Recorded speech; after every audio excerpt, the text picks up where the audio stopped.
Well, didn't want to do that. Hey, we're going to start live right now. My name's Nate Manahan. We are here for office hours. I clicked a button and suddenly there was a new picture and coming in a different angle. And I don't know what's going on. Actually, I do. I know what happened exactly. I made a mistake. But it is time for office hours. And today, sometimes, we want you to be signing up because it's good for you. It's good for your merchants, multiple merchants. But sometimes you want to sign up multiple merchants and only use one device. And we're going to be talking about how you can do that in the PayProTec world today. And I'm going to bring up the 3 stars of office hours on the middle of the screen, making the white graphic not look easy. It does say Jenny Rickle in the middle there. Jenny, how are things? And Jenny, Ooh, happy birthday that we are, it's almost a week out, but we haven't had a show since then. So 6 days late, we'll say that. And how was your race this past week? It was fantastic. Had a race in Moab, Utah, where the weather was nice. Ran 32 miles, so that was nice as well. And it was a great time. And what better way to spend your birthday than, running 32 miles through the desert. And now I'm back at PayProTec. I got it. Oh, yeah. I thought you were asking a real question. Here's what I'm positive about. What better way, Mike? Is that you are like, I got ideas. There is probably 1%. It's like you're like a 1%er in this world on that, on like wanting to run 30 miles on your birthday. Now, should we all want to do that? Absolutely. So you're aspirational. So but getting to do what you want to do on your birthday, that is the best. I'm still glad you got to do that. And I'm jealous that you did get to run in the desert of Utah when it's not 175 degrees, because I've been to Moab twice and both times it was in July and it's hot. So it's got to be nicer this time of year. So what's your Mike personal record, like miles? Yeah. 70. I forget, like 60, 70. Okay. 70. Yeah. All right. And we've got a goal, and we will follow along. 100. 100. I'm going to go 100. Yeah. And your next shot at that is August. Is that when the race is? Yep. All right. So we got some training. We'll follow along here in office hours, and we should create a graphic. That would be a lot of fun. First of all, for those who will watch this that said hello to Jenny and I and said we've seen you on YouTube, thank you. We were at NEAA last week, and so we're thankful for that. We'll talk a little bit more about that. But Mike Stetzel, how is the Northern Indiana? It's what you got. It's finally maybe going to be spring this weekend again. It just keeps going back and forth. It's going to be 70, I think, maybe even high 60s today. So it's good. We're getting our bathroom redone. We're getting some new flooring up there, new flooring downstairs in about half the house. So it's been a little bit of a messy, confusing week, but it's going to be exciting when it's all done. I am excited for it. And I looked down at my phone. I should never look down, but I saw, and I think he may be watching live. Carlo Chubak just said, "Hey, I RSVP'd for your event next Wednesday." So a week from yesterday on April 2nd, if you happen to find yourself in Las Vegas, or you're thinking today, I just want to go to Las Vegas and I want to go hang out with the PayProTec crew, we are going to be in Las Vegas next Wednesday, 7 p.m. to 11 p.m., 7 to 9. We're playing some miniature golf at a place called Swingers in Mandalay Bay. And then we're going to go on the other side of the casino floor and up to the 64th floor from 9 to 11 and hang out at the Skyfall Lounge, which is this beautiful rooftop lounge overlooking this from the south side of the strip looking up. And it's just going to be a great night to network, connect, have some good drinks, have some good food, have some good desserts, and it'll just be a good time. So if you're watching this before April 2nd and you can get to Las Vegas, just go to payprotec.com/join and you'll be able to see the information about the event and RSVP so we know you're coming and make sure we have enough space for you. On that, today we're talking multi-mid. It's something Mike emailed. I came up with this topic a couple of weeks ago. It's probably a month and a half ago, because I was helping a partner set up a multi-mid, and I was doing it in on a new platform on Valor, and I was like, oh, this does multi-mid. But can we start with a step back? What does it mean to do multi-mid? We are always setting, if you want to send us 50 mids a day, that's great. This means we're doing it on one device. How does that look and how does that work, Mike? It works. So when you set up the application, I got to stop that. Mike just told us it works. Here's the answer to the question. It works.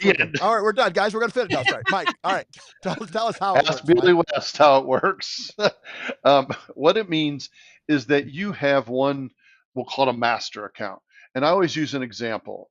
Nate, and I came up with some examples before the show. One of them he talked about was a flea market. I talked about a hair salon. So let's say you have the owner of the hair salon. He or she gets a merchant account. They're the master account. Now you have each of your other stylists that want a merchant account. They do an application as well. Um, and those are listed as sub accounts.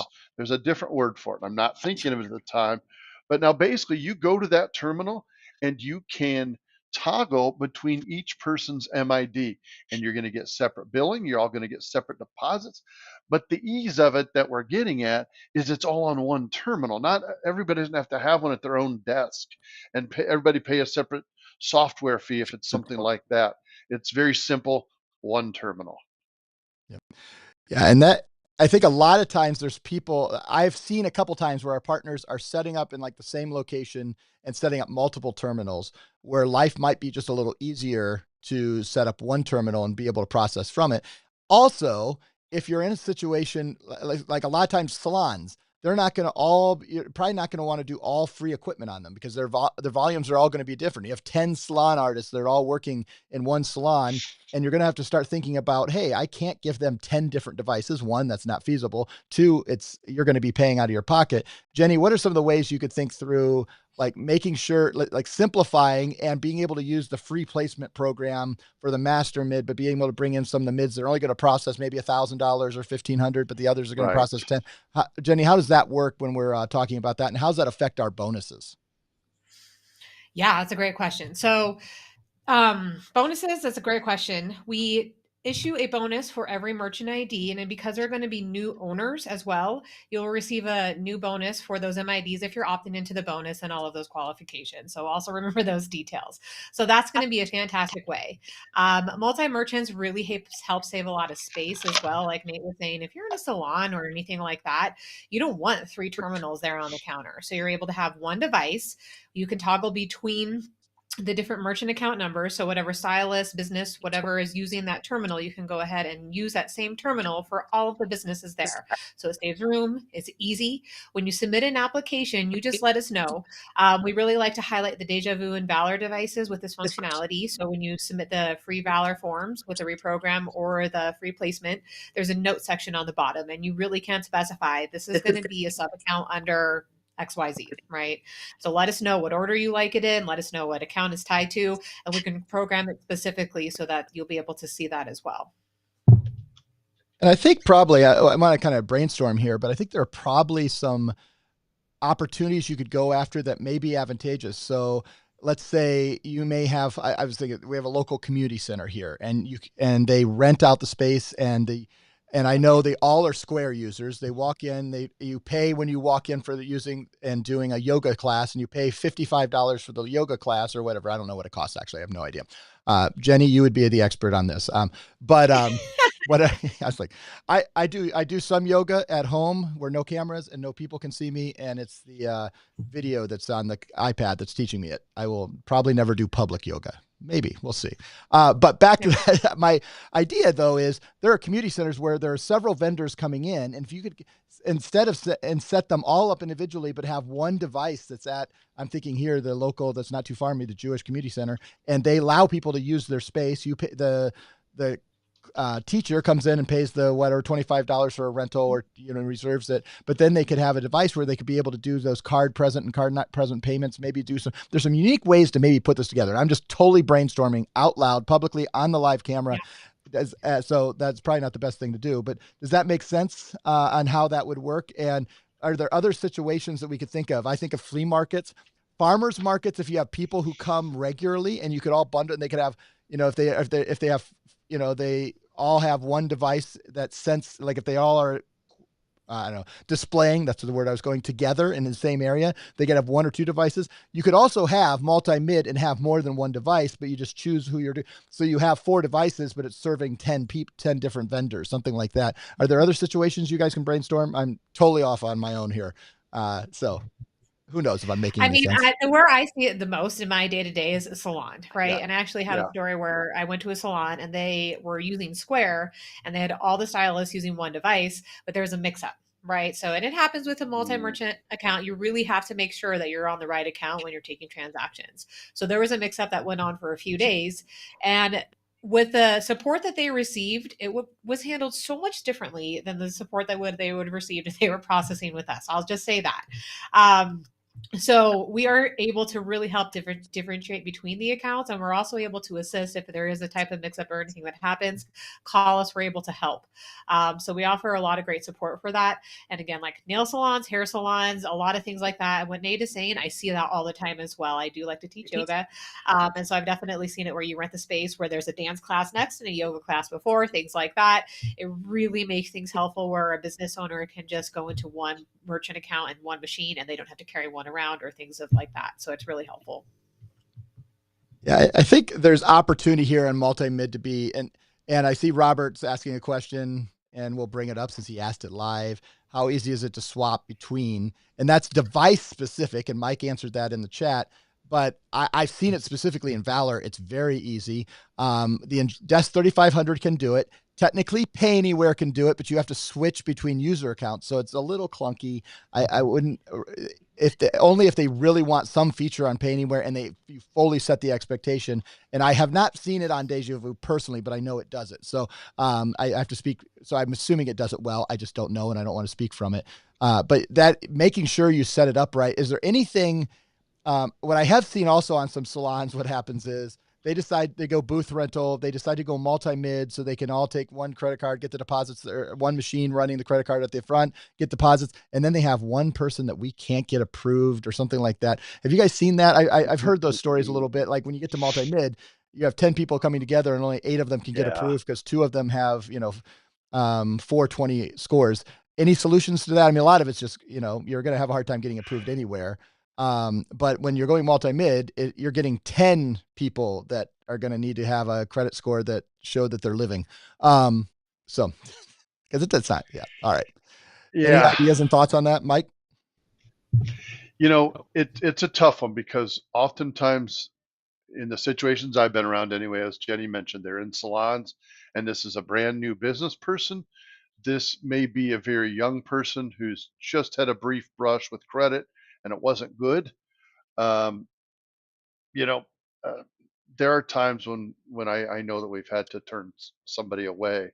Um, with the master mid, there may be something we can do with underwriting to discuss that a little bit. If the owner is willing to be responsible, they could potentially process on that the owner's mid and then split the money from there. So there's ways that they could get around it. It is a tough situation though. Yep. Yeah, it's creating the strategy to um, think through, because the reason you do multi-mid is the master account doesn't want to be in charge of having to send money back and forth, be in charge of all the taxes and all the stuff that goes through that if they were doing that. So you just have to think through that and make sure understand when people are switching, because we've seen this before when a salon decides to go that it is easier long term, but if you have 1 or 2 that for some reason can't get approved and they have something in their background or history that's not going to underwriting's not going to approve them, or we're going to have some issues. It's thinking through those ahead of time. And even when you're talking to like someone who owns a salon, is because a giant salon here in Indianapolis just switched from always being W-2 to going to booth rental. And it was a big news story in the Indianapolis Business Journal. And I don't know as they're making that change, I'm sure they were thinking about how are we going to process payments? Because then before they were all W-2 employees and they were paying them and, giving out their tips and all that. And then when you do it and you go to booth rental and you go to individual multi-mid, there are some things they want to think through that you want to help them just preset that expectation that all 10 have to get approved. If they don't, there's some ways to work around that. It may be that you have to work with them to get them to the place where they can get approved. Credit scores can be overcome eventually. You can improve that, things like that. There can be some things if they've, committed fraud in their past. Unfortunately, that's probably going to hold them off. But that actually may be something the booth rental place or the person in charge may want to know. So we may have helped them out in some of those things. Other things we've forgotten on doing multi-mid. What have I not asked that I should have? Because it's not something we talk about often, but I see it more and more. And I think there's even more opportunities to be a creative, to create some synergies that may be able to help some places and say, hey, you guys don't all have to be carrying the hockey puck Square, we can give you a better experience, give you one device that serves multiple of you, and you guys can work out and have a checkout at it, and we just check out each group. And there's things like that, flea markets and places like that. So any other ideas or things that I've missed? I would say go to your local areas as the summer comes around, as any festivals or anything they're going on. Just put your card down on the table and offer it as a service for people because they're trying to be easy, they're trying to save money, and they really do just want to sell their products. So, as the summer months come on and things are going outdoors, and there's going to be opportunities for these types of setups at the flea markets, at these events, definitely get your name out there. Go to the local towns, go to the local communities, let them know that you're there and available. Perfect. All right. So do multi-mid. That's our thing, but we're going to let Mike Stetzel here in a second close. A reminder, you can come hang out with us April 2nd in Las Vegas. This will be the last time we talk about it. We will not have a live office hours next week. And then I think the rest of the month of April, we'll be back here regularly around noon on Thursday. And we're looking forward to it. We're going to have some cool topics to talk about. I don't even know what those are yet because I'm going to come up with those when I fly out to Las Vegas next week and surprise Mike and Jenny. But what will surprise me right now is how Mike closes us out with a final word for office hours right now. Mike Stetzel?